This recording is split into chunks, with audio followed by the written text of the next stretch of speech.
금요 기도회 때에 요즘에 사도행전 말씀을 보고 있습니다. 특별히 사도행전 앞부분 예루살렘 교회의 시작과 예루살렘 교회의 부흥 성장의 모습을 하나님 우리에게 보여주고 계시고, 또 박해와 핍박 가운데서도 꿋꿋하게 아름답게 믿음을 지켜나가는 예루살렘 교회 성도들의 모습을 우리에게 보게 하십니다.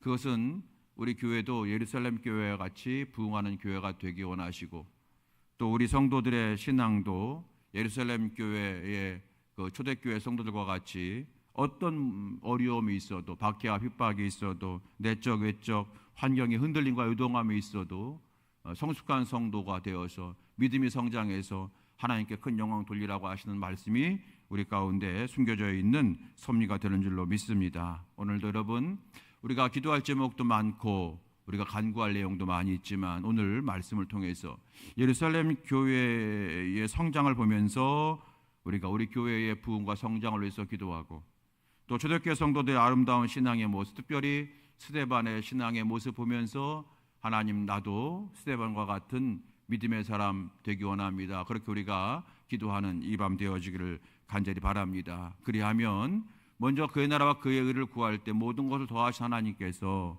우리의 모든 사정을 아시겠죠. 왜 모르시겠습니까?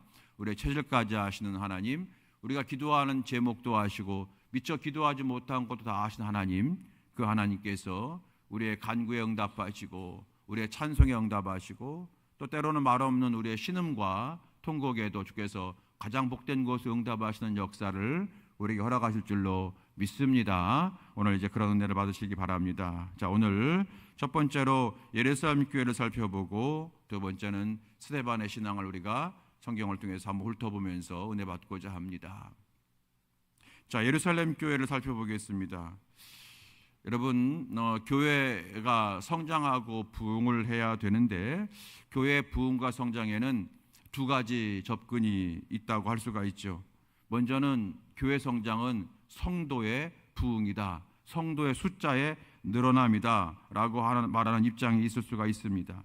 그래서 양적 성장이라고 할 수가 있겠죠. 그래서 어떤 방법을 쓰든지 힘을 다하여 뜻을 다하여서 합심해서 우리 교회 성도들이 더 확장되어지고 늘어나기 위해서 힘쓰고 전도하고 그런 이제 교회입니다. 그런 입장입니다. 왜냐하면 교회가 커져야만 하나님이 기뻐하는 일도 많이 할 수 있다라고 하는 그러한 입장이기 때문에 교회의 성장은 숫자적인 성장이다 이렇게 말하는 입장이 있어요. 반면에 또 다른 입장도 있죠.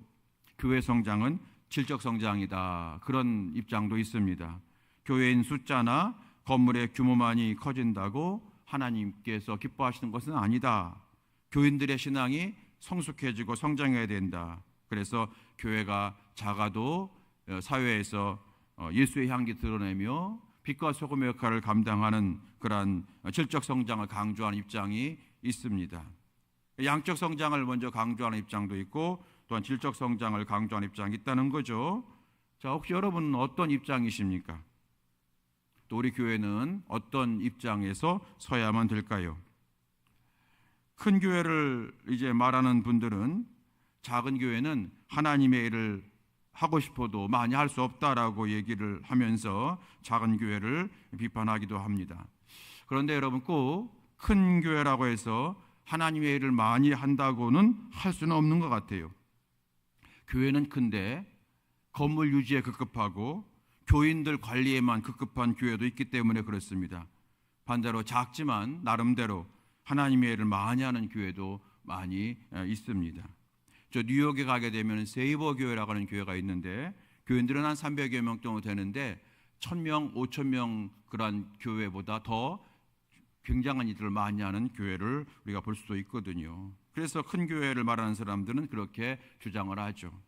또한 작은 교회를 이제 주장하는 사람들은 큰 교회는 무슨 어떤 회사와 같다 그러면서 따뜻한 보살핌이 적다라고 그리고 지적을 하죠. 맞아요. 그 성도 간에 따뜻한 교류가 없죠. 그래서 담임 목사님 설교 시간에만 볼 수가 있고, 또 신방도 담임 목사님한테는 뭐 5년에 한 번 정도 될까 말까, 대부분 부목사님이나 전사님들이 신방을 하는 그런 교회입니다. 그래서 옆에 있는 사람이 누군지도 알지 못하는 그런 큰 교회가 되기도 해요. 그래서 작은 교회를 지향하는 분들은 큰 교회는 그런 부족함이 있다라고 얘기합니다. 그런데 제가 또 목회를 해보니까요, 그 말이 맞긴 하지만 작은 교회라고 해서 꼭 사랑이 충만하다고만은 할 수가 없던데요. 왜냐하면 도리어 작은 교회일수록 이제 쉽게 소문이 나고 그래서 쉽게 상처받는 일이 더 많아지기 때문에 그렇습니다. 여러분, 작은 컵에 있는 이렇게 잉크 한 방울 떨어뜨리면 금방 새카매지지만 큰 뭐라고 해야 되나요? 양동이 아니 큰 다라이 거기에다가 여러분 잉크 한 방울 떨어뜨리면 순식간에 그냥 이게 그 잉크 색깔이 없어지는 것처럼 말입니다. 그래서 어떤 분들은 큰 교회에서 드러내지 않고 신앙생활 하려고 하기도 합니다. 그래서 왜 교회 오셨는데 등록하지 않으십니까? 그러면 목사님, 제가 먼저 있던 교회에서 상처를 받아서 그래서 조금 주저하고 이런 말을 하는 거예요. 그러니까 제가 뭘 말씀드리냐면 이와 같이 양적 성장을 강조하는 교회도 장점이 있고 아쉬움이 있고, 또 성도들의 실적 성장을 이제 강조하는 교회에서도 장점이 있고 아쉬움이 있다는 거죠. 그럼 우리는 이 두 가지의 딜레마를 가운데 어떤 교회가 되어야 하나 하는 겁니다. 정답은 여러분 당연하죠. 양자택일하는 입장이 아니라 양쪽을 다 끌어안고 가는 그런 교회가 되어야 하지 않겠습니까? 양쪽을 다 끌어가는 교회. 양적으로 성장을 하면서도 질적으로 성도들이 신앙이 성장하고 그리고 가정 같은 교회들을 이렇게 만들어가는 그런 교회가 여러분 정말로 멋있는 교회고 좋은 교회 아니겠습니까? 할렐루야. 별로 관심이 없으세요? 자, 여러분, 그런데 그렇게 두 양쪽을 다 부여잡고 아름답게 성장한 교회가 어떤 교회냐? 성경의 예루살렘 교회라는 거예요. 예루살렘 교회. 우리가 보고 있는 예루살렘 교회입니다. 우리가 여러분 지난주에 봤던 것처럼 이 사도행전 6장 그 말씀 보게 되면은 이런 말씀이 있습니다. 6장 7절 말씀. 우리가 방금 8절부터 읽었지만 8절 바로 앞에 7절이 있겠죠? 예. 8절 앞에 여러분 7절입니다. 여러분도 마찬가지죠? 여러분도 8절 앞에 7절이 있죠? 웃으라고 하는 소리인데 여러분 8절 앞에 7절이 혹시 여러분 8절 앞에 6절 있는 성경 있습니까? 없죠? 자 7절이에요. 한번 읽어보겠습니다. 7절 6장 7절 시작. 하나님의 말씀이 점점 왕성하여 예루살렘에 있는 제자의 수가 더 심히 많아지고 허다한 제사장의 무리도 이도에 복종하니라. 아멘. 바로 여러분 이런 이 교회가 어느 교회라고요? 예루살렘 교회였다고 하는 겁니다. 말씀이 점점 왕성해졌다고 하는 것은 말씀이 계속 퍼져나갔다고 하는 겁니다. 여러분 말씀이 점점 퍼져나갔어요. 교회에 어려운 사람을 돕는 구제 문제로 심한 몸살을 앓았던 예루살렘 교회입니다. 그 갈등이 터져버렸어요. 그래서 사도들이 우리가 말씀과 기도에 전념하겠다 이렇게 얘기를 했습니다. 그리고 대신 그 구제 사역을 담당할 책임자 7명의 집사님들을 뽑고 그리고 그분들이 그 일을 하게 하고 사도들은 말씀 전하는 일과 여러분 기도하는 일에 전념을 하다 보니까 교회에 어떤 일이 벌어졌느냐? 말씀이 더 충만해졌다는 거예요. 말씀이 충만해졌어요. 말씀이 은혜 받고 옆 사람도 은혜 받고 말씀이 흘러가게 된 겁니다. 여러분 말씀이 점점 왕성해졌다고 하는 것은 계속 말씀이 퍼져갔다는 뜻이 되고 그리고 성도들의 마음에서 마음으로 그러니까 성도들의 마음에 말씀이 채워지기 시작했다고 하는 거예요. 말씀이 충만해지다 보니까 어떤 열매 맺었는가 하면은 예루살렘 교회에 믿는 사람들의 수가 심히 많아졌다고 하는 겁니다. 더 심히 많아지고 이것은 급속도로 부흥했다고 하는 뜻이죠. 양적 성장했다는 뜻이죠. 말씀이 점점 충만해지니까 그 말씀이 성도들의 가슴에 가득해지니까 교회가 갈수록 심히 부흥했다 이 말입니다. 빠르게 성장했다고 하는 겁니다. 자, 그러니까 말씀이 충만했다고 하는 것은 성도들의 신앙이 성장했다고 하는 거예요. 질적 성장이 왔다고 하는 거예요. 그러다 보니까 이 질적 성장이 어디로 이어졌느냐? 양적 성장으로 열매를 맺더라가는 겁니다. 여러분 이게 진짜 부흥 아니겠습니까? 뭐 양적 성장이 우선이다, 질적 성장이 우선이다 얘기할 필요가 없지 않겠습니까? 진짜 부흥은 양적 성장과 질적 성장이 함께 되어지는 것인 줄로 믿습니다. 여러분 건강하면 성장은 따라옵니다. 하나님은 우리가 교회가 무조건 크라고 말씀하신 적은 없지만 건강한 교회가 되라고 하셨거든요. 우리 몸도 여러분 키가 190 되는 사람도 있고 키가 160밖에 안 되는 사람도 있지만 그게 중요한 게 아니라 건강한 몸이 되는 것이 중요한 줄로 믿습니다. 내 몸이 건강하면 여러 가지 많은 일을 할 수가 있잖아요. 교회도 마찬가지입니다. 교회가 건강하게 되면 성장은 부흥은 따라오게 되어 있다는 겁니다. 오늘 이게 예루살렘 교회라고 하는 거예요. 그래서 질적으로 성장하다 보니까 양적 성장이 따라오더라는 거예요.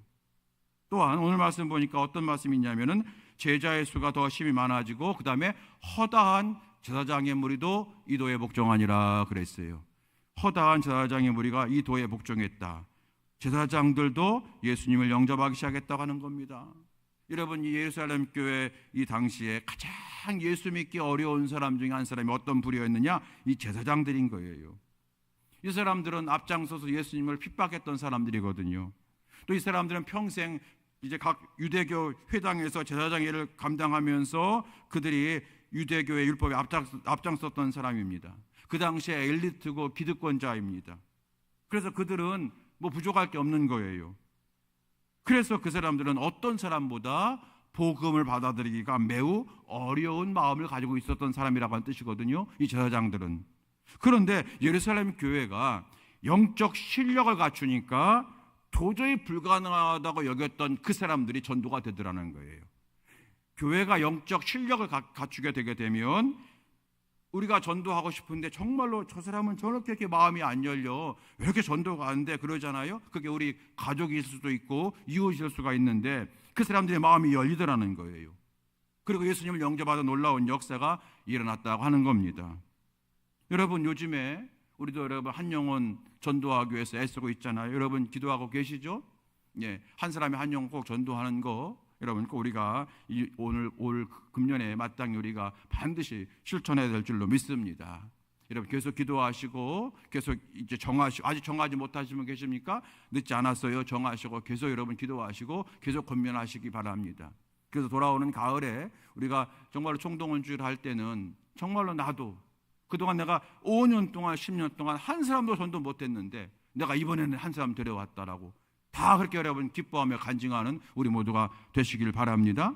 여러분, 그런데 우리 가운데 도저히 예수 믿기 어려운 사람이, 도저히 저 사람은 예수 믿지 않을 것 같은 사람 있잖아요. 그게 누굽니까 여러분? 그런데 오늘 성경을 통해서 우리가 교훈을 얻게 되는 겁니다. 우리 각자의 신앙이 성장하면, 교회가 교회됨을 회복하면 불가능해 보이는 그 사람도 주의 말씀에 여러분 복종하고 주님을 영접하는 역사가 나타날 줄로 믿으시기 바랍니다. 그런 역사가 일어나는 거예요. 그래서 저와 여러분이 영적인 실력을 갖춰야 돼요. 기도의 실력, 또 예배의 실력, 이걸 갖춰야 되는 거예요. 실력이 있는 성도가 되시기 바랍니다. 성경 지식을 많이 아는 것도 실력이지만 정말로 실력은 예수 믿는 사람답게 살아가는 거예요.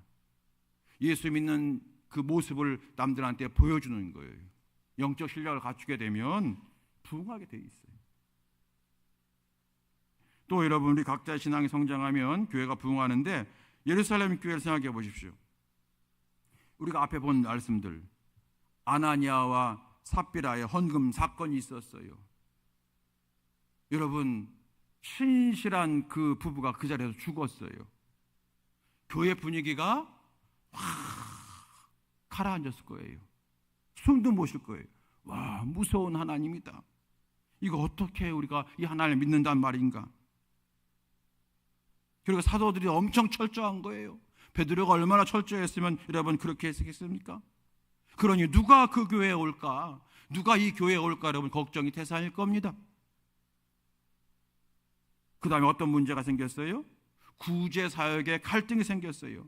우리는 그냥 히브리파, 헬라파 구제 사역에 조금 갈등이 있었구나 생각하지만 여러분 그 큰 교회에서 갈등이 생겼다고 하는 것은 벌써 여러분 적어도 한 달, 두 달 이상 그 문제로 시끌시끌했다고 하는 거예요. 그 소문이 나중에 시끌시끌해가지고 사도들의 귀에까지 들려왔다고 하는 겁니다. 교회가 엄청 시끄러웠다고 하는 거예요. 이러다가 교회 갈라지는 거 아니야? 헬라파 따로, 히브리파 따로 예배드리는 거 아니야? 걱정이 태산이었을 거예요. 그러나 어떻게 됐어요? 교회가 도리어 부흥을 하잖아요. 우리가 개인이나 교회나 위기가 올 때가 있다는 거예요.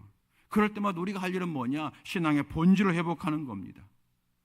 예배를 회복하고 기도를 회복하는 거예요. 그리고 우리가 말씀대로 살기를 힘쓰는 정결한 성도가 되게 되면 하나님께서 그 교회를 도리어 앞으로 나아가게 하시고, 하나님께서 정말로 망한 인생 같은 억울한 인생과 우리를 새롭게 일으켜 주실 줄로 믿습니다. 이것을 우리가 성경을 통해 보라고 하는 거예요. 여러분, 그래서 예루살렘 교회를 우리가 본받아야 될 줄로 믿습니다.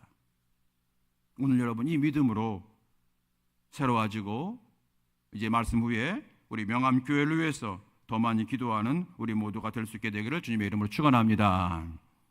자, 첫 번째 예루살렘 교회를 본받아, 두 번째는 스데반을 본받아. 스데반의 신앙을 본받자고 하는 거죠. 사도행전 6장에 우리가 읽은 말씀에 이제 스데반의 이야기가 나오지 않습니까?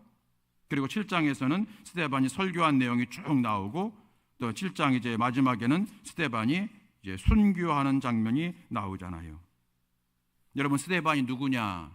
오늘 말씀 보게 되면은 이 사람은 여러분 7 집사님 중에 한 사람인데, 보니까 은혜와 권능이 충만하여 8절에 그랬어요. 스데반이 은혜와 권능이 충만했다. 그리고 예루살렘 교회에서 7 집사로 택함 받은 사람입니다. 우리가 아는 것처럼 이 사람은 성경에 나와 있지 않지만 구제사역, 구제하는 일을 성실하게 잘 감당했겠죠. 그거 하라고 집사시켰으니까, 집사님으로 세우셨으니까 잘 감당하셨겠죠. 그런 다음에 전도에 힘을 다한 사람입니다. 전도에 힘을 다한 사람이에요. 그리고 나서 유대인들의 도래 말하여 순교한 하나님의 사람 아닙니까? 이 7 집사님 가운데서 스데반의 이름이 제일 먼저 나왔거든요. 6장 5절 보게 되면 믿음과 성령이 충만한 사람 스데반과 빌립과 브루고로와 니가르과 이렇게 뽑혔다고 얘기 나와요. 그러니까 스데반이 맨 앞에 나왔다고 하는 것은 무슨 뜻입니까? 성경에서들 앞에 나오는 이름은 가장 열심 있는 사람이다. 가장 열심 있는 사람이, 가장 성실한 사람이 맨 앞에 나옵니다. 오늘 성경은 스데반에서 이렇게 설명하죠. 은혜와 권능이 충만하였다. 이게 무슨 뜻일까요, 여러분? 은혜와 권능이 충만했다. 스데반 은혜가 충만했다고 하는 것이고 권능이 충만했다고 하는 거잖아요. 은혜가 충만했던 건 뭡니까? 여러분, 은혜는 뭡니까? 은혜는 하나님께서 우리에게 주시는 선물이죠. 본래 하나님의 성품이 은혜 아니겠습니까? 자격 없는 자에게 부어주시는 그 사랑이 은혜잖아요. 은혜. 우리가 말씀 끝나고 나고 예배 끝나고 나면 목사님 은혜 받았습니다 그러는데, 목사님한테 은혜 받았다는 게 아니죠. 목사님을 통해서 주신 말씀을 통해서 하나님을 내가 더 깊이 알게 되었습니다. 하나님의 사랑을 내가 더 진하게 깨닫게 되었습니다. 바로 그거잖아요. 은혜 받았습니다. 그래서 은혜라고 하는 것은 본래 하나님의 성품이에요. 자격 없는 자에게 부어주신 하나님의 사랑을 은혜라고 얘기합니다. 그러므로 스데반이 은혜가 충만했다고 하는 건 무슨 뜻입니까? 하나님의 사랑으로 충만했다, 그 뜻 아니겠습니까? 하나님의 사랑으로 충만한 거예요. 여러분, 우리도 마찬가지입니다. 우리가 능력도 있고 열심도 있지만 무엇보다 사랑으로 충만해지고 긍휼의 마음으로 충만해지게 되길 주의 이름으로 축원합니다. 그것이 주님이 기뻐하는 모습인 것입니다. 은혜가 충만해. 이 말은 뭐 성령의 은사가 많아. 우리는 그렇게 생각합니다. 성령의 은사가 많으면 병 고치는 은사, 믿음의 은사 있으면, 예언의 은사 있으면 은혜가 충만해 그러지만, 하나님의 입장은 은혜가 충만하다고 하는 것은 무슨 말입니까? 하나님의 사랑으로 그 가슴이 뜨겁다는 거예요. 여러분, 좋은 교회가 어떤 교회입니까? 좋은 교회는 문제가 없는 교회가 좋은 교회입니까? 세상에는 문제가 없는 교회가 어디 있어요? 문제가 없는 교회가 없습니다. 다 문제 있습니다. 그런데 좋은 교회는 어떤 교회냐? 좋은 교회는요, 문제가 없는 교회가 아니라 은혜가 충만해서 문제를 크게 확대시키지 않는 교회가 좋은 교회인 줄로 믿습니다. 문제를 문제화시키지 않는 교회가 좋은 교회입니다. 여러분, 오늘 말씀을 통해 스데반을 우리가 본봤는데, 스데반은 은혜가 충만한 사람이었다. 여러분, 우리 모두도 하나님의 사랑으로 충만해지는 우리 모두가 되어지길 주의 이름으로 축원합니다. 우리 명암교회도 여러분 은혜가 충만한 교회, 사랑이 충만하고 긍휼이 충만한 교회가 되기를 이따가 여러분 기도할 수 있길 바랍니다. 두 번째는 스데반이 뭐라고 했냐면 권능이 충만했대요. 권능이 뭡니까? 뭐 권세에 있는 능력 이런 겁니까? 능력, 권능. 능력보다는 좀 권능 그러면 좀 더 센 것 같죠? 여기 여러분 권능은 세상적 권능이 아니라 하나님이 부어주시는 권능이죠. 하나님이 우리에게 여러분 권능을 부어주셔요. 그것은 왜 부어주십니까? 우리 보고 자랑하라고 부어주는 것이 아니라 그 권능을 가지고 예수님을 잘 섬기고 몸된 교회를 잘 섬기라고. 그래서 권능 최고의 권능이 뭐예요? 은사잖아요. 성령의 은사잖아요. 그 은사를 왜 준다고 했습니까? 자랑하라고 주는 게 아니라, 내 신앙을 자랑하라고 주는 게 아니라 몸된 교회를 잘 섬길 수 있도록 은사 주신다고 그랬잖아요.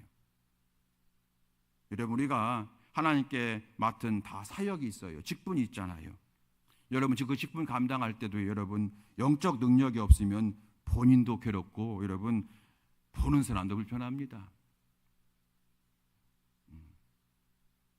성가대 반주자나 지휘자가 가끔 정말로 이제 너무 이 찬양에 실력이 없는 사람인데 막 찬양을 하고 싶긴 한데 음을 막 맨날 틀리는 사람이 있어요. 그 사람이 와가지고 성가대 한다고 그러면, 또 성가대를 시키게 되면 아마 그분 때문에 찬양할 때마다 찬양하는 보인도 힘들고 가르치는 사람도 힘들고 옆에 같이 호흡 맞추는 찬양대도 힘들죠, 여러분. 그런 것처럼 우리가 여러분 직분을 감당할 때에 거기에 맞는 영적 능력이 없으면 나도 힘들고 교회도 힘들어요. 여러분, 이 권능이 어떤 권능이냐면은 주의를 감당할 때 어려운 일도 쉽게 하는 능력이 이 권능인 거예요. 어려운 일도 쉽게 해요. 힘든 일을 해도 쉽게 지치거나 탈전하지 않는 능력이 이 능력인 겁니다. 스데반은 그런 사람이었다는 거예요. 스데반에게 은혜가 충만했다, 권능이 충만했다. 하나님의 사랑으로 충만했고, 그리고 하나님의 일을 할 수 있는 영적 능력을 날마다 간구하면서 영적 능력을 받고 그 능력으로 일했던 사람이라고 하는 겁니다. 여러분, 오늘 이따 기도할 때 하나님 내게 권능을 달라고, 내게 사역을 잘 감당할 수 있는 권능을 달라고 여러분 기도할 수 있게 되길 간절히 바랍니다. 세 번째는 스데반의 얼굴이 천사의 얼굴 같았다고 기록하고 있네요. 자, 이런 듬성듬성 봅니다. 15절 말씀입니다. 15절 함께 읽겠습니다. 시작. 공회 중에 앉은 사람들이 다 스데반을 주목하여 보니 그의 얼굴이 천사의 얼굴과 같더라. 여러분, 천사의 얼굴이 어떤 얼굴일까요? 제가 아는 친구 중에 저 분당에 성형외과 하는 그 친구가 있어요. 예. 근데 이제 그 친구가 교회를 안 다니다가 교회를 다니게 되었어요. 그래서 제가 이렇게 말했습니다. 가능하면 얼굴을 고치러 온 사람한테 좀 예수님을 소개해서 마음도 좀 고치게 좀 해주라 그랬더니, 이 친구가 늦게 믿었는데도 여러분 더 멋있게 말을 해요. 이렇게 말을 한다는 거예요. 내가 당신의 얼굴을 중 보이는 곳은 내가 이렇게 만질 수가 있지만 당신의 내면의 얼굴은 내가 만질 수가 없습니다. 이렇게 얘기를 했다는 거예요. 여러분, 우리 마음이 더러우면요, 아무리 여러분 예쁘게 생긴 얼굴도 빛나지 않습니다. 우리 마음에 세상적인 어떤 성공에 대한 이런 욕심으로 가득 차 있다면 아무리 여러분 잘생긴 얼굴이라 할지라도 빛나지 않습니다. 이 세상의 성공만 바라보는 자는 향기가 없고요, 그러나 반대로 하나님의 상급을 바라보며 살아가는 자는 근사한 얼굴이 됩니다. 바로 그 얘기 아닐까요? 우리가 스데반의 얼굴이 해같이 빛났다고 하는 것은, 천사같이 되었다고 하는 것은 무슨 뜻입니까? 늘 스데반은 마음속에 하나님으로 가득 찼고, 그리고 하나님께서 허락하실 천국을 사모하는 마음이었기 때문에 그의 얼굴은 자연스럽게 여러분 천사 같은 얼굴이 되지 않았겠습니까? 우리가 몸은 이 땅에 살지만 우리의 눈은 항상, 그러므로 눈은 하나님을 바라보며 살아가야 될 줄로 믿습니다. 여러분, 그래서 저와 여러분의 얼굴이 해같이 빛나고 천사의 얼굴 같게 되길 주의 이름으로 축원합니다. 옆 사람 보십시오. 천사 얼굴 같은가 보십시오. 보기가 여러분 좀 그렇습니까? 천사의 얼굴은 느끼는 거예요. 마음으로 느끼는 거죠. 정말로 저를 비롯해서, 저를 포함해서 우리 모든 성도들이 사람들을 만날 때마다 그 사람들이 저 사람 만나면 왠지 교회 가고 싶어, 저 사람 만나면 정말로 내 마음이 좀 깨끗해지는 것 같아, 뭐 이런 여러분 아름다운 간증이 있는 우리 모두가 되기를 간절히 바랍니다. 자, 다섯 번째 마지막입니다. 마지막으로 이제 여러분 스데반을 우리가 뭘 본받아야 되느냐, 순교하는 모습을 우리가 보게 됩니다. 오늘 7장을 넘어가게 되면 설교가 나오고 7장 여러분 마지막 절 가게 되면은 스데반이 순교하는 장면이 나오죠. 성경 한번 펴보실까요? 54절입니다. 7장 54절 보십시오. 사도행전 7장 54절.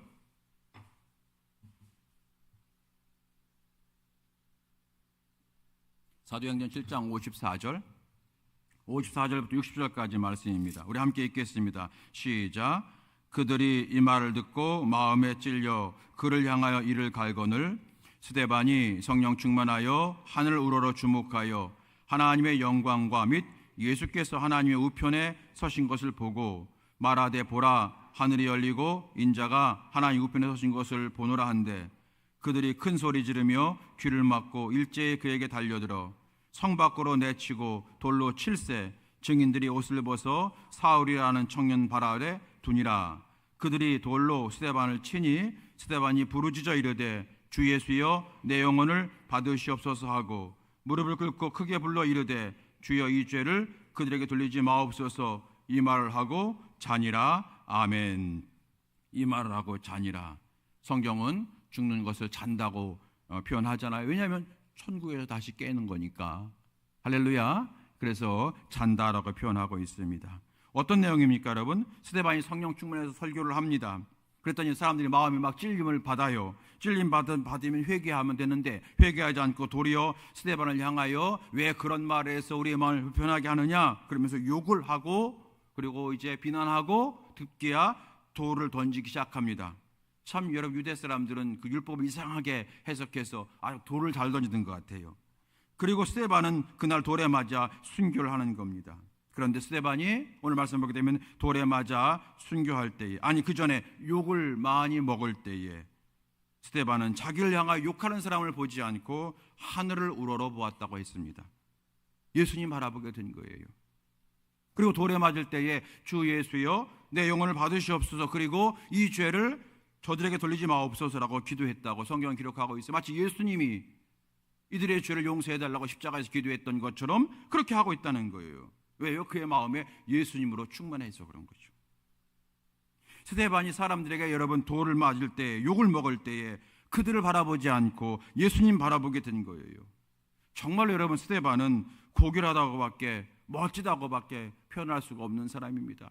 스데반은 사도가 아닙니다. 집사님 중에 한 사람입니다. 정말 그런데 따라갈 수 없는 그런 믿음의 본을 보여주고 있지 않겠습니까? 여러분 우리도 길에 굴러다니는 돌에 맞지는 않아도 사람들의 말로 공격당할 때가 있잖아요.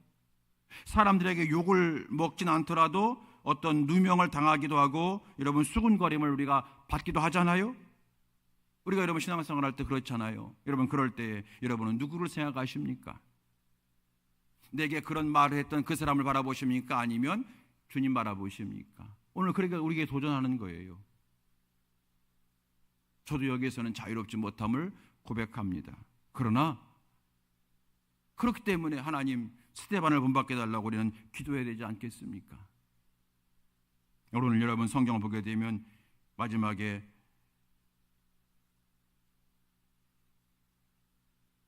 56절 보니까 말하되 보라 하늘이 열리고 인자가 하나님 우편에 서신 것을 보노라 한대. 하나님 예수님께서 인자는 예수님이죠. 부활하신 예수님께서 하나님 우편에 앉아 계셔야 마땅한데 서 계시다는 거예요.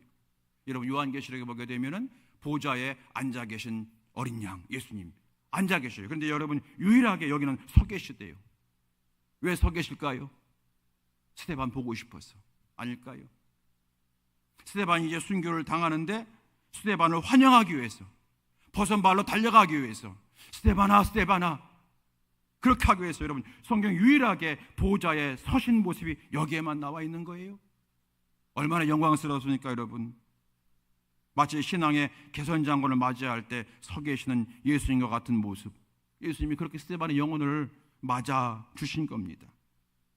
여러분 우리도 주님께서 우리에게 이 말씀 읽게 하시는 우리도 스데반과 같이 순교하라 돌에 맞아 죽어라 라고 하시는 것은 분명히 아닐 거예요. 그러나 여러분 스데반이 순교했다고 하는 것은 무슨 뜻입니까? 죽기까지 충성했다고 하는 거 아니겠습니까? 그러므로 우리도 스데반을 본받아서 주님 부르시는 그날까지 충성된 성도가 되라고 하시는 줄로 믿습니다. 주님이 오라 하실 때까지 충성된 성도가 되는 거예요. 여러분, 신앙생활 할 때에 한두 번 잘하는 사람은 수태 많아요. 뭔가 어떤 걸 확 한번 잘하는 사람이 있었는데 한번 잘하고 나서 10년 동안 아무것도 안 해. 여러분, 그런 사람 수태 많아요. 저는 그런 사람 죄송하지만 교회 임원 잘 시키기를 꺼려합니다. 교인들이 하도 뭐 권사 시켜야 돼요, 장로 시켜야 돼요, 그러면 좀 하수 시키지만 뭐 제가 힘이 있으니까 뭐 잘하겠죠. 그런데 여러분, 정말로 하나님 일을 할 때 한두 번 반짝하고 끝나는 사람은 여러분 수태 많다니까요. 꾸준히 하는 거예요. 언제까지? 주님 부르시는 그날까지 가는 거예요. 여러분, 스데반이 순교했다고 하는 것은 죽기까지 충성하는 것이잖아요. 우리도 주님 부르시는 그날까지 충성된 성도가 되라고 말씀하시는 줄로 믿으시기 바랍니다. 주님 나라에 갈 때까지 온전히 순종하고 중단 없는 충성된 믿음으로 영광 돌리기를 주의 이름으로 축원합니다. 이 말씀을 마칩니다. 저를 따라서 해주시면 감사하겠어요. 예루살렘 교회를 본받읍시다. 시작. 두 번째, 스데반의 신앙을 본받읍시다. 시작. 오늘 이 기도가 저 여러분의 기도가 되어지길 주의 이름으로 축원합니다. 우리 함께 찬양하시겠습니다. 나 주님의 기쁨 되기 원하네. 우리 찬양하시겠습니다.